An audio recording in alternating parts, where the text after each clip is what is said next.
Si sientes que trabajas igual, pero cada año tu dinero alcanza para menos, no estás imaginando cosas. Hace más de 50 años, una decisión tomada en secreto todavía afecta cada billete que tienes en el bolsillo. No lo decidió el mercado, no lo decidió la gente, lo decidieron 15 hombres durante un fin de semana de 1971. Y casi nadie sabe qué ocurrió. Camp David, Maryland, 13 de agosto de 1971. Un grupo de hombres llega en secreto a la residencia presidencial en las montañas de Catoctin. No hay prensa, no hay cámaras, no hay comunicado oficial. Solo hay una instrucción de Nixon. Nadie habla con el exterior hasta que todo esté decidido. William Safire, asesor de prensa del presidente, recordó años después que al llegar les pidieron firmar un libro de visitas, como si fuera una cena de gala. No una reunión que iba a cambiar el dinero de cada persona viva en la Tierra. Pero para entender por qué hoy tu dinero compra cada vez menos, tenemos que retroceder casi 3 décadas. Julio de 1944. La Segunda Guerra Mundial está llegando a su fin. 730 delegados de 44 naciones se reúnen en el Hotel Mount Washington, en Bretton Woods, New Hampshire. Su misión es construir un nuevo orden financiero desde cero.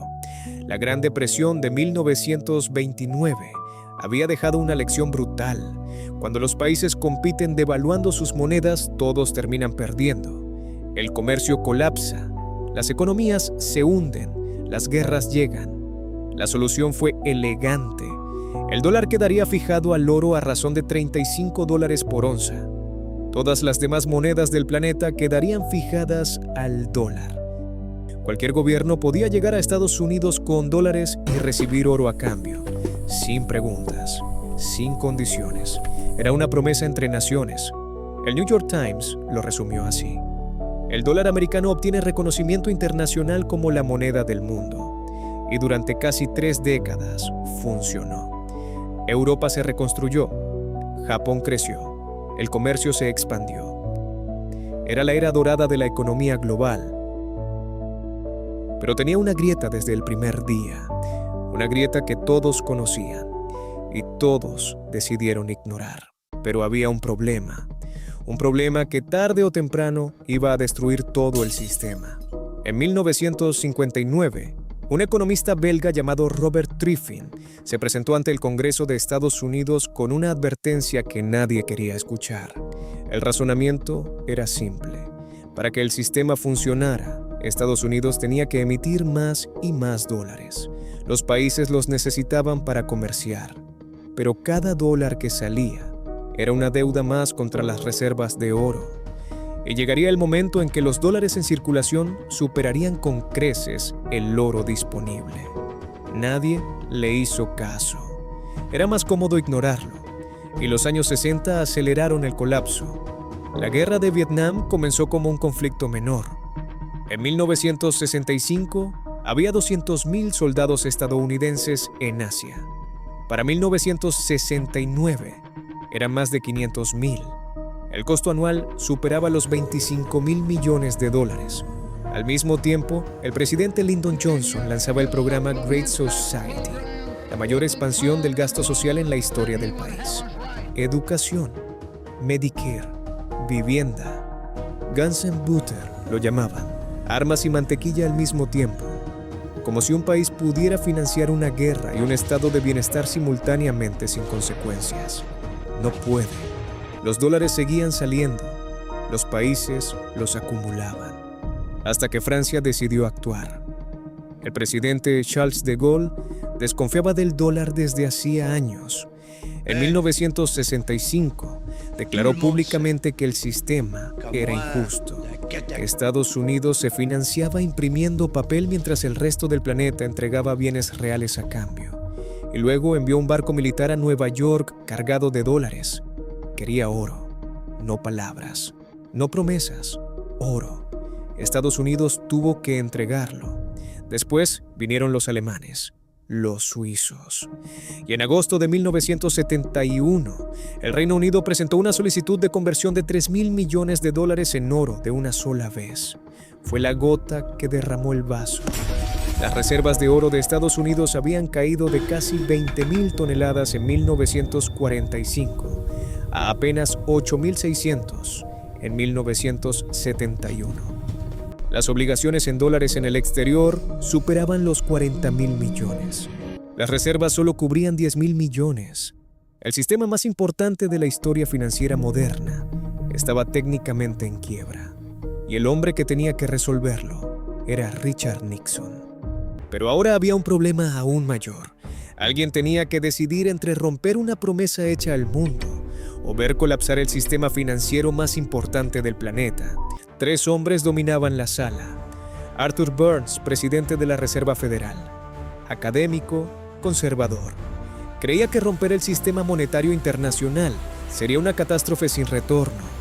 John Connally, secretario del Tesoro, exgobernador de Texas, sin formación económica formal, pero con una convicción absoluta. Los intereses de Estados Unidos primero, siempre y sin disculpas. Era el tipo de hombre que entra a una negociación ya sabiendo lo que va a hacer.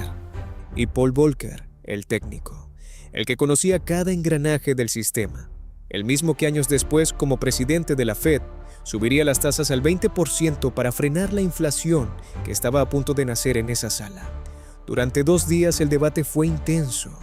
Burns argumentaba que cerrar la ventana del oro sería una traición que destruiría la reputación de Estados Unidos durante generaciones. Connally no tenía paciencia para ese argumento. Para él, Bretton Woods había convertido a Estados Unidos en el banco central del planeta sin recibir nada concreto a cambio. Era hora de terminar con ese arreglo. Su posición quedó resumida en una sola frase que se repite hasta hoy en los libros de historia económica. El dólar es nuestra moneda, pero es su problema. Nixon escuchó a ambos lados durante 2 días y el domingo 15 de agosto tomó su decisión. Esa noche, a las 9, interrumpió la programación regular de televisión. El programa más visto de ese domingo era Bonanza, una serie del oeste que atraía a 50 millones de espectadores. Todos vieron aparecer al presidente en su lugar. Nadie sabía lo que estaba a punto de escuchar. Mientras millones de personas pensaban que el presidente iba a hablar de la guerra de Vietnam, nadie imaginaba que estaba a punto de cambiar el dinero del mundo. Nixon dijo algo diferente. He instruido al secretario Connally a suspender temporalmente la convertibilidad del dólar en oro. Temporalmente. Esa sola palabra fue probablemente la mentira económica más costosa de la historia moderna. No había nada temporal en lo que acababa de anunciar. La promesa que 44 naciones habían firmado en 1944 quedó rota en una sola frase presidencial, sin consultar a nadie, sin avisar a ningún aliado. Alemania, Francia, Japón, el Reino Unido. Todos despertaron al día siguiente descubriendo que el sistema sobre el que habían construido sus economías durante 27 años había desaparecido durante la noche. El ministro de Finanzas alemán lo llamó una declaración de guerra económica. En Washington, el mercado de valores subió un 4% ese mismo lunes. Nixon fue celebrado como un héroe económico. Ganó las elecciones de 1972 por el mayor margen hasta ese momento. Es curioso cómo funciona eso. Rompes el sistema financiero mundial un domingo por la noche y el lunes te aplauden. Pero la verdadera revolución no fue el discurso de Nixon, fue el nuevo sistema que nació esa noche. Tiene un nombre: dinero fiat, del latín fiat, que así sea, una orden, un decreto. Desde ese momento, el dólar dejó de valer por el oro que lo respaldaba. Empezó a valer porque un gobierno decía que valía. Y las monedas de todo el planeta, el peso colombiano, el peso mexicano, el euro que vendría décadas después, seguían atadas al dólar. Si el dólar valía porque el gobierno lo decía, todas las monedas del planeta valían por lo mismo. La fe en un gobierno, nada más. Se intentó un parche en diciembre de 1971. El acuerdo smithsoniano fijó nuevos tipos de cambio. Nixon lo llamó el acuerdo monetario más importante de la historia del mundo. Duró 15 meses. Para marzo de 1973 colapsó definitivamente. Las monedas empezaron a flotar sin ancla. El experimento de dinero respaldado por algo tangible había terminado. Por primera vez en la historia de la humanidad, todas las grandes economías del planeta operaban con dinero que no representaba nada físico, solo promesas. Sin el límite del oro, los gobiernos podían imprimir dinero con una libertad que antes era imposible. Y lo hicieron, porque el principal límite para crear dinero había desaparecido. La inflación en Estados Unidos promedió 7,1% anual durante los años 70. En 1980 llegó al 13,5%. Los precios del petróleo se cuadruplicaron. Las tasas de interés alcanzaron el 20%. El desempleo llegó al 9%. Una generación entera vio cómo sus ahorros se evaporaban sin poder hacer nada. Los economistas le pusieron nombre: estanflación. Inflación alta con crecimiento bajo. La receta perfecta para destruir la clase media. La deuda pública de Estados Unidos era de $398 millones en 1971. Hoy supera los 36 billones, un aumento de más del 9,000%.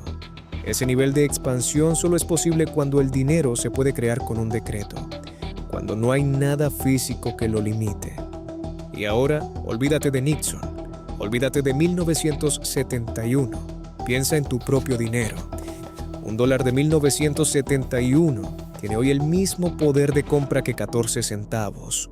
Ha perdido el 87% de su valor en 55 años. Si en 1971 guardabas $10,000 debajo del colchón, esos billetes hoy tienen el poder de compra de $1,300. No los robaron, no los quemaron, simplemente dejaron de valer. Y esto no es solo un problema estadounidense. El peso colombiano ha perdido más del 99% de su valor desde 1971. El peso mexicano pasó de 12 pesos por dólar en 1971 a más de 17 en 2024. Cada moneda atada al dólar heredó el mismo problema: sin ancla, sin límite, con inflación incorporada al sistema como característica permanente, no como un error, como una característica. Y ahí está la lección que casi nadie aprende. Si tu dinero permanece quieto mientras la inflación avanza, cada año pierde poder de compra. No es una opinión, no es una teoría, es matemática.